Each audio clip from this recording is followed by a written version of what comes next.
On the hunt for comfortable, timeless Western boots? You already know the best place to shop for quality boots is at your local Tacova store. So stop by Tacova's Nashville, at the Mall at Green Hills, or on Broadway by Ryman Auditorium. That's right, you now have 2 locations to choose from. Grab a cold one as you shop and get fitted by a pro. Tacova's Nashville is at your service, and you can find your perfectly fitted dream boots with the help of their expert staff. Everyone will be asking where you got your sick new boots, but I won't be asking because I know they must be Tacova's. That's TECOVAS.com. Don't go gently, y'all.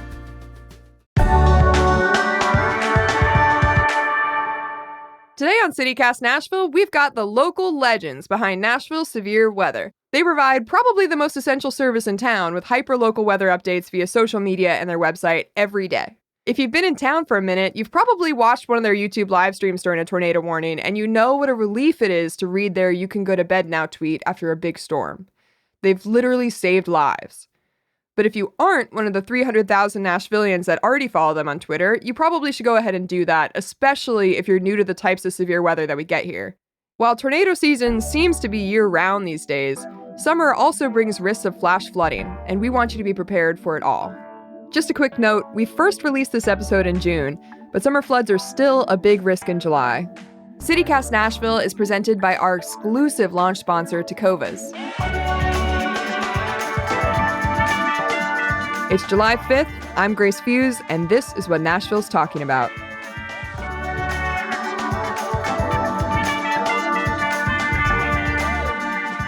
We are here with Andrew, Will, and David from Nashville Severe Weather, which is definitely my and a lot of Nashville's go-to for weather updates. And I feel a very strong parasocial relationship with you guys just because I've spent a lot of time listening to you, specifically while hiding underneath a mattress. Just a quick roll call. Would each of you just say your names so that we can calibrate the listeners to who they're listening to? Sure. I'm Andrew Leeper. My name is Will Minkoff. And I'm David Dropney. Okay, so just first things first, can you tell us how Nashville Severe Weather started? Yeah, so our story kind of started with David and I doing the weather in Nashville kind of on parallel tracks, focusing on 2 different aspects. So about 12 years or so ago, David got access to a software tool we still use today called Gibson Ridge, or GR. It put radar interpretation software into the hands of the everyman, so to speak. I was taking amateur radio reports of severe weather impacts from the National Weather Service Skywarn program and putting severe weather report information on Twitter. And David and I found each other on Twitter, had lunch. He told me what he was trying to do. I told him what I was trying to do, and we left as partners that day. Fast forward about 5 years later, and Andrew came to our team to add a much needed level of professionalism, a video component to what we do, as well as just another pair of eyes and another pair of hands. I don't know about you guys, but I hate weather. Do you hate weather? Do you have a resentment for it? Yeah, I mean, I do. You know, it's all fun and games until somebody gets hurt. And a lot of the weather community grew up fascinated or traumatized by weather. The group that's fascinated by it gets traumatized, and then kind of their motivation switches. That's certainly true for me. We all have our own stories that we could tell. You know, for Will, it was the 98 tornado. For me, it was a trauma in Ohio, and then post-Katrina down on the Mississippi coast. And then more recently, of course, everybody, I think, probably listening to this is in some way traumatized by the March 3rd, 2020 tornado.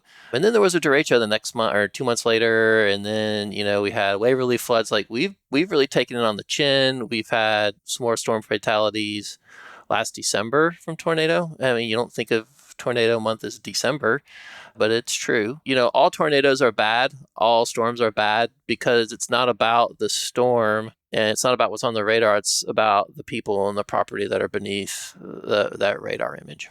I think, you know, for me, I believe there's a relationship between the fascination and the fear and the hate. For me, I'm fascinated with the weather. I mean, I was just on an airplane yesterday and I was glued to that window because I wanted to see the weather from up close in that airplane. I also have a very healthy respect and a fear of it. And as David says, I have a hate for it too. But that fascination for me has been channeled over the past several years into wanting to find ways to better communicate risks, to try to keep people safe from something that fascinates us. And for me, that's the goal. I hate weather. It keeps me up late. It hurts people. It hurts my friends. It often gets ignored and underestimated. It causes billions of dollars of damage around the country every year. I'm with Andrew, right? Like this is something that we can do to help people understand weather and other natural hazards in their community. So, what kind of severe weather emergencies do we need to watch out for during the summer? Certainly in the summertime, we get a lot of pop-up downpours. We call them frog stranglers colloquially on our platform. Rain that rises so fast, even the frogs can't get above it, right? So flooding is a huge concern in Davidson County. Also in Williamson County, if you live near a creek or a stream and there's a thunderstorm and some summer afternoon, it can cause that creek or stream to rise really quickly. It can inundate roads that you may use to get to and from work or school or a loved one's house and cause a particularly dangerous situation. And what can people do to prepare for flash flooding since sometimes it comes out of nowhere? Yeah. So what we typically find in a flash flooding situation, the effects typically come in two major ways. One of those is vehicles. So it's your sort of your urban flooding, the city streets, the roads, the interstates that will flood for just a little bit. But the water's high enough and it moves fast enough where the cars and vehicles that you drive through that water don't make it across or are affected in one way or another by that water. And that can be very dangerous. We see a lot of situations, whether it's here or other places, where fatalities occur crossing that water in an automobile. And that's not a good thing. So that's a major place where we would love to bring everybody on board with sort of preparing, say, hey, if you get heavy rain, be especially cautious of that water, especially that moving water across our local roads. Another way, of course, is with our houses. And, I feel like we do a pretty good job around here with not building down in the, right next to a giant, well-known floodplain. But you get your really big events like we had around here in 2010, and you can see, houses being affected by flooding. But I think far and away, the biggest thing that we need to watch out for is that flash flooding, the quick flooding that can surprise us in places that don't normally flood. But, you get your really big events like we had around here in 2010, and you can see, houses being affected by flooding. But I think far and away, the biggest thing that we need to watch out for is that flash flooding, the quick flooding that can surprise us in places that don't normally flood. Nashville has a lot of newcomers who, like me, aren't familiar with tornado life. What kind of advice would you give them on how to be prepared, but also what to do when a severe weather event is happening? That's a great question. So the first thing to do, and it may seem super easy, but especially if you're new to our area, know where you are on a map. The reason that this is important is because the National Weather Service a long time ago standardized the way they issue warnings, and they do that using what's called a polygon-based warning system. So a polygon is just a shape that's drawn on a map, and they say some hazard will occur inside of this shape, probably. And if you know whether or not you're inside that polygon or outside of that polygon, you can then take appropriate action. If it's a tornado warning, you can shelter in the lowest level, most interior room. If it's flash flood warning, get to higher ground. If it's a high wind warning, bring in your trash cans, etc.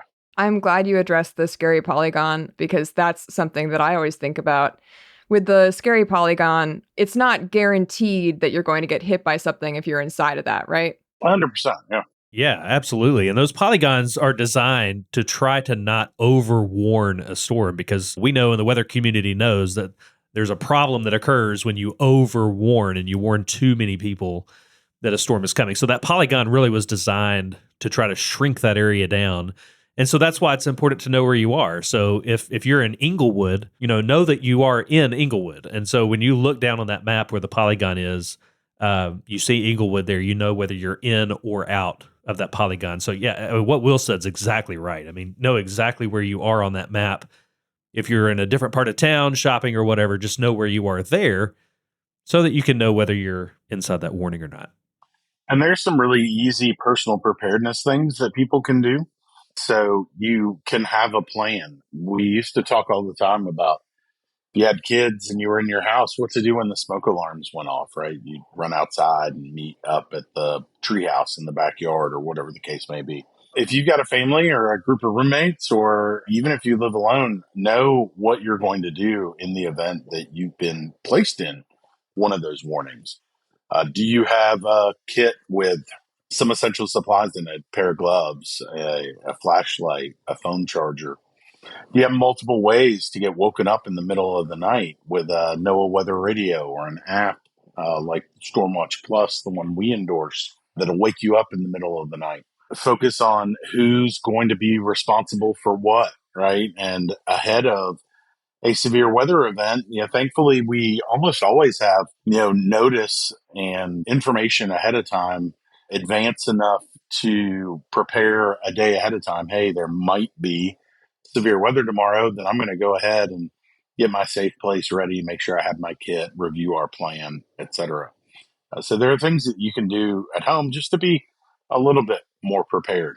Yeah, I would say you should also probably have batteries in there for your flashlight, some spare batteries, because I know recently we had some strong winds and I lost power and realized that all 5 of my flashlights were dead. So knocked myself on a couple table corners trying to find my single candle. So also the 2020 tornado was my first tornado experience, period. And then I lived on a second floor of an apartment with no access to an internal room that really had no windows and no access to a basement or anything like that. How should people deal with it if they don't have an ideal safe space? I'm glad you brought this up because it gives us an opportunity to mention a program that we're really fond of. Heather Mathis is a local meteorologist here in Nashville, and she partnered with emergency management officials to put together a database of what are called safe places where you can go and shelter in the event of a tornado warning or a flash flood warning or a winter storm warning, whatever the case may be. You can go to the safe places website just by googling safe places TN and find out where that registry is. So that's something that can really help if you're unsure the place you live is going to be accommodating if you have to shelter. This is especially true for people that live in mobile or manufactured homes. We see all the time mobile and manufactured homes that are hit, and just by the nature of the way they are fastened to the ground, don't stand up to straight line winds that are above severe criteria or rotating severe winds like in a tornado. And so that Safe Places program is something that could really help somebody that's in that situation. Yeah, that's a great resource. That's really cool to hear about. For people's safe spaces at home, what kind of stuff should they have there besides a 6-pack of beer?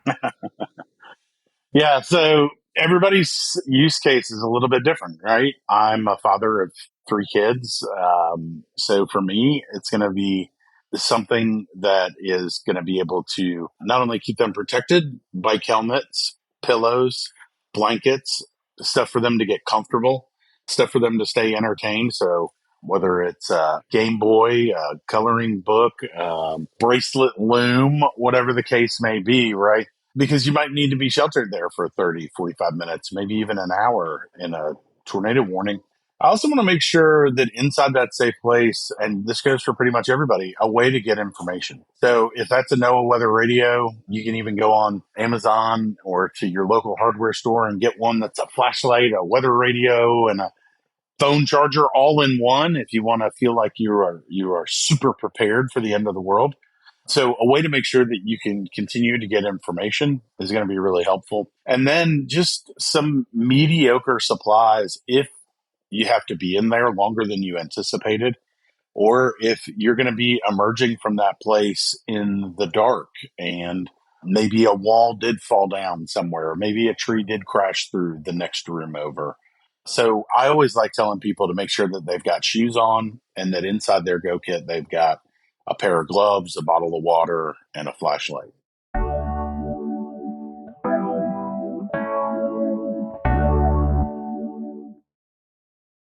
So, you guys have started a Patreon. David, can you tell us why you started it? Yeah, so Will and I, when we started, we were funding this on our own, and we reached the point where our ability to fund the things that we needed to do on the project was we were hitting a breaking point. We were growing really, really fast, and there were things that we needed to buy that, frankly, the family couldn't afford on top of the other stuff that we were spending money on. And then right around that time, we were pivoting to our YouTube Live channel, which at the time and even today, I think is the most effective way for us to communicate with people. That required a lot more computing power. It required a lot more equipment.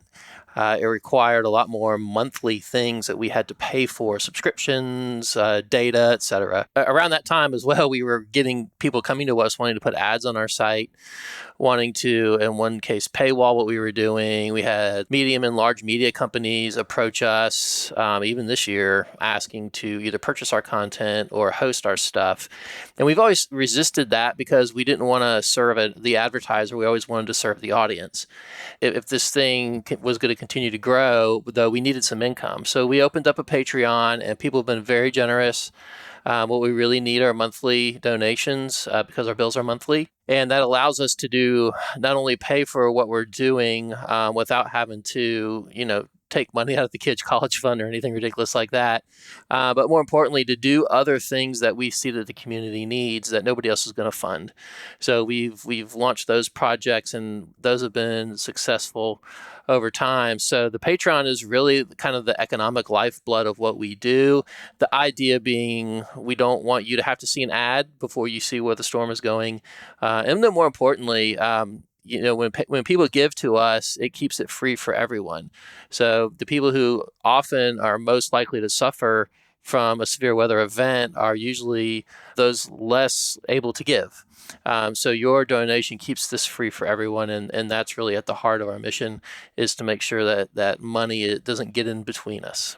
Absolutely. So in a severe weather emergency, you guys go live on YouTube. But what happens if the severe weather is headed directly for one of your houses? Yeah, it's interesting you bring that up. That has happened It has. to us. Andrew has a story about this. Yeah, so, one thing that we always have to keep in mind is that we're located in Williamson County, all three of us. And so we're all in different parts of the county. Well, the odds are that one of us is going to be affected by the severe weather that we're covering. And so, so one night I was watching radar and then realized that, this thing that we were covering on YouTube was headed right for our house where we live. And so our family was asleep. I don't know, it was like 1, 2, 3 in the morning. Which is one of those things. We tend to get a lot of nighttime storms here. And I had to go wake them up. And it looked like it could spin up. And we were talking about, hey, this storm has a possibility of rotating faster, getting stronger. And that was headed right for where we live. So, yeah, I went and woke my wife up and said, yeah, you need to be aware of this and need to be ready to get the kids up. What I noticed when I came back to the YouTube Live, and I think the other guys there covered while I was out for just a second, I think a lot of people really... that was when they started to get concerned because they realized that all of a sudden we were taking it seriously ourselves for our families. Yeah, no, that's a spooky thing to see while you're watching the YouTube Live, while you're hiding under your mattress with your helmet on, to see it directly affect one of you guys. Just for people to have this information, how do people find you if they're not familiar? Well, the easiest way to find us is to go to our website, NashvilleSevereWeather.com. From there, you'll get a live look into the daily forecast products that our team produces. Generally speaking, it's not one of the three of us. There are more folks working behind the scenes to keep this up and running, including our faithful intern, Elin, who cranks out our long form blog products every day. We also have a really big presence on Twitter, or X as it's called now. So you can search up Nash Severe WX on Twitter as well as on Instagram and get access to the most up-to-date information. And generally how it works is we'll post long-form content on the website. We'll do, real-time coverage on social media channels. And then once we get a warning for either Davidson or Williamson County for a severe thunderstorm or a tornado warning, that's when we usually fire up cameras and go live on YouTube. So for our listeners who are outside of Davidson and Williamson counties, where can they go for their local info? So we have, as part of a network that is called the T-Spotter Network. There are other severe weather accounts in other counties, in Rutherford and Wilson, Sumner, Dixon, Hickman, and many other counties, even over in the other up on the plateau. So there are other accounts out there, and the reason for that, we aim to be hyper local. Nice, just like CityCast. So in 2020, I was working at Asphalt Beach Skate Shop in Five Points, which got totally destroyed. And it was crazy to see what these storms can do firsthand. I still think it's hard for people who maybe just moved here to understand that, though, and we get all these warnings from the weather apps on our phones, and then when nothing happens directly to us, it kind of feels like meteorologists are crying wolf, which means people stop paying attention, and it kind of dilutes the seriousness. Maybe that's a good topic for perhaps a part 2, what to take seriously and what to not take seriously when consuming weather media. You need to mute me right now because I'm about to go off. So, And on that note, we also need to have you guys back because David started to talk about the way that different communities in Nashville are affected by severe weather. And we really want to dig into that, but we don't have time this time. So we'd love to have you guys back on soon to talk about that. And we thank you so much for your time. We're really excited to have you on. You guys are so important to Nashville. And again, I feel very attached to you all. So it was great having you on. Thank you, Grace. Thanks, Grace. hey, congrats on the podcast. We're looking forward to doing this again.